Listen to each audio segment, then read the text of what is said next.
লোকসভা নির্বাচনের আগে বিস্ফোরণের ঘটনা গঙ্গারামপুরে।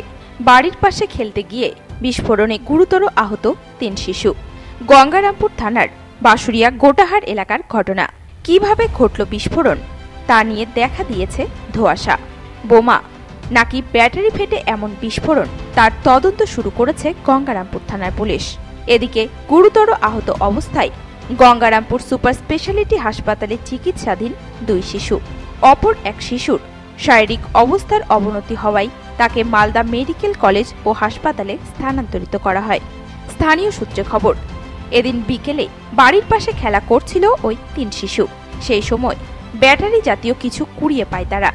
সেটা দিয়ে খেলতে গিয়ে ঘটে দুর্ঘটনা। বিস্ফোরণে গুরুতর আহত হয় 3 শিশু। বিষয়টি পরিবারের সদস্যদের নজরে আসতেই তড়িঘড়ি আহত শিশুদের উদ্ধার করে নিয়ে আসা হয় গঙ্গারামপুর সুপার স্পেশালিটি হাসপাতালে। সেখানে এক শিশুর শারীরিক অবস্থার অবনতি হওয়ায় তাকে স্থানান্তরিত করা হয় মালদা মেডিকেল কলেজ ও হাসপাতালে। অপর 2 শিশুর চিকিৎসা চলছে গঙ্গারামপুর সুপার স্পেশালিটি হাসপাতালে।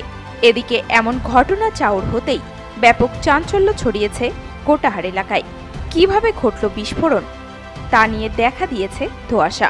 বোমা নাকি ব্যাটারি ফেটে এমন বিস্ফোরণ, তার তদন্ত শুরু করেছে গঙ্গারামপুর থানার পুলিশ।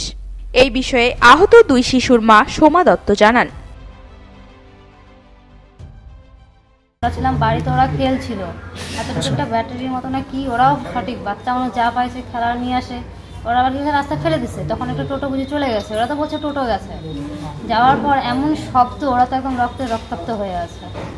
বলো কেমন করে বলবো? কয়জন আহত হয়েছে? 3 জন। বাচ্চা মানুষ যা পায় তাই নিয়ে তো খেলে, একদম। ও তো আর বুঝে না।